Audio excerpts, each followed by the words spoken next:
Budget natin. Budget News.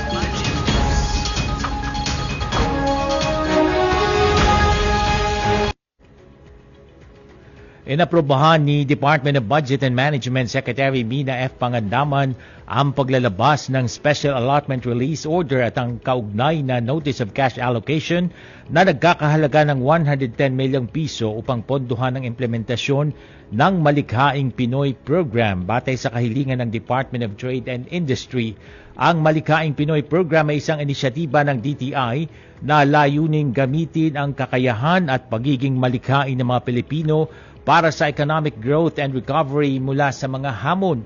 Ito ay nagpo-promote ng iba't ibang sektor ng industriya ng sining at kultura ng Pilipinas tulad ng game development, animation, furniture design, musika, advertising, fashion design, pelikula at visual arts. Ipinatutupad nito ang Philippine Creative Industries Development Act sa pagbuo at pagpapalaganap ng sektor ng malikhain na industriya. Kasama dito ang mga taong direkta o hindi direktang sangkot sa paglikha, produksyon, pagmamanufacture, pagtatanghal, broadcasting, komunikasyon, exhibition o pagbebenta ng mga likha at iba pang bagay alinsunod sa mga umiiral na batas, patakaran at regulasyon sa proteksyon ng intellectual property rights. 9 na minuto po makalipas ang ika-6 ng gabi. Nagbigay pugay si Department of Budget and Management Secretary Amena Mina Pangandaman sa mga magulang ng mga nagtapos mula sa Mindanao State University Iligan Institute of Technology at kinilala ang kanilang walang sawang suporta, dedikasyon at gabay sa mga mag-aaral. Sa kanyang talumpati bilang guest of honor sa harap ng 1,777 na mga nagtapos ng MSU IIT sa Iligan City, Lanao del Norte noong July 8, 2024, hinihikayat ni Secretary Mina ang mga nagtapos na ipahayag ang kanilang pagmamahal at pasasalamat sa kanilang mga magulang. Sa kanyang pagtutok sa mga magulang, binigyang diin ni Secretary Pangandaman na madalas nilang isinasantabi ang kanilang sariling mga pangarap para bigyan tayo ng pagkakataon na makapag-aral at magtagumpay. Matapos po nito ay pinagmalaki ng DBM Secretary ang kanyang mga magulang na present din sa okasyon at ipinahayag ang kanyang malalim na pasasalamat. Ayon po sa DBM Secretary, ang patuloy na gabay ng kanyang mga magulang ay mahalaga pa rin para sa kanya hanggang sa kasalukuyan. Sa kaugnay na balita, nagpapasalamat si Gaudencio C. Petal Corin, ang Vice Chancellor for Academic Affairs ng MSU IIT sa dagdag budget allocation na ibinigay ng DBM sa MSU IIT para sa Research and Development Program ng Universidad.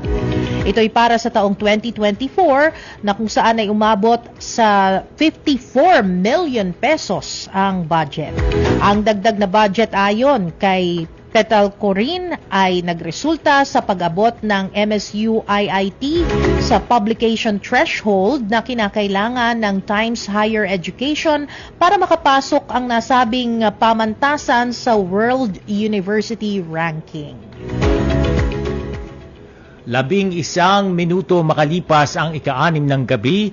Sa iba pang balita, naging panauhing pandagal si DBM Secretary Amena Mina F. Pangandaman sa commencement exercises ng Cagayan State University o CSU sa mga campus ng Andrews at Carig sa Tuguegarao City nitong July 10, 2024. Sa Carig campus ng CSU, nagbigay ng keynote speech si Secretary Mina bilang guest of honor sa 404 na candidates for graduation, kabilang ang 17 mula sa College of Veterinary Medicine at 387 mula naman sa College of Engineering and Architecture. Sa Andrews Campus naman, nagbigay din si Secretary Mina ng kanyang talumpati sa harap ng kabuuang 477 na kandidato mula sa College of Business and Entrepreneurship at Accountancy. Ang CSU ay isang universidad na may pandaigdigang reputasyon sa sining, kultura, agrikultura at pangingisda, agham, pati na rin sa teknolohiya at profesional na larangan Ito ay may kabuang 9 na campus.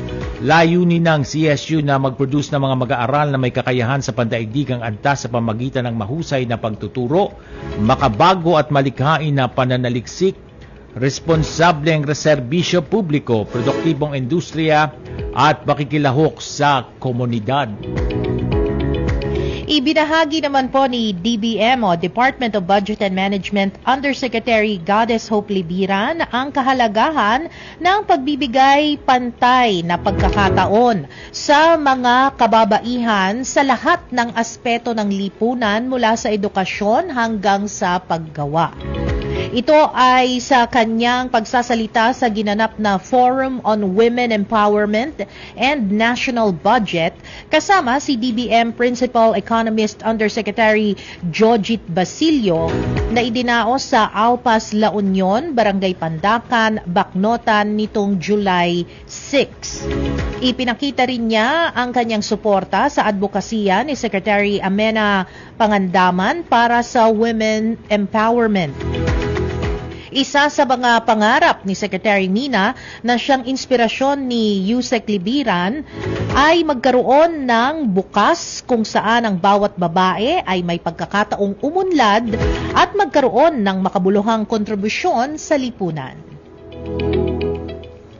Sa iba pang pangyayari, nagpaabot ng pagbati ang Department of Budget and Management sa mga bagong senior officials nito na itinalaga ni Pangulong Ferdinand R. Marcos Jr. nitong June 2024. Si Assistant Secretary Rolando Toledo ay Undersecretary na ngayon, habang ang mga bagong talagang Assistant Secretaries na sina Attorney Diana Camacho Mercado, Attorney Ramon Vicente Asuncion at Attorney Leonido Polido III ay makakasama rin sa Executive Committee ng DBM. Congratulations! Dumalo po si Department of Budget and Management Secretary Amena Mina Pangandaman sa paggunita sa ika-60 anibersaryo ng Malaysia-Philippines Diplomatic Relations nitong July 1, 2024. Binati ng Budget Chief si Ambassador Dato Abdul Malik Melvin Castellino sa ginawang pagtitipon ng magkaibigang bansa na Pilipinas at Malaysia na magkabahagi sa pangarap upang makamit ang potensyal ng komunidad ng ASEAN, lalo na sa sustainable development at innovation. Kabilang sa mga opisyal na dumalo ay ang Minister of Foreign Affairs ng Malaysia na si Honorable Dato Seri Utama Haji Muhammad bin Haji Hazan, Department of Foreign Affairs Secretary Enrique Manalo, Department of Trade and Industry Secretary Alfredo E. Pascual, si Senator J.V. Ejercito at dating Senator Richard Gordon. Nakibahagi rin si DBM Undersecretary for Advocacy, Capacity Development, Economic Affairs at Stakeholder Relations Margo Salcedo kay Secretary Mina sa nasabing event.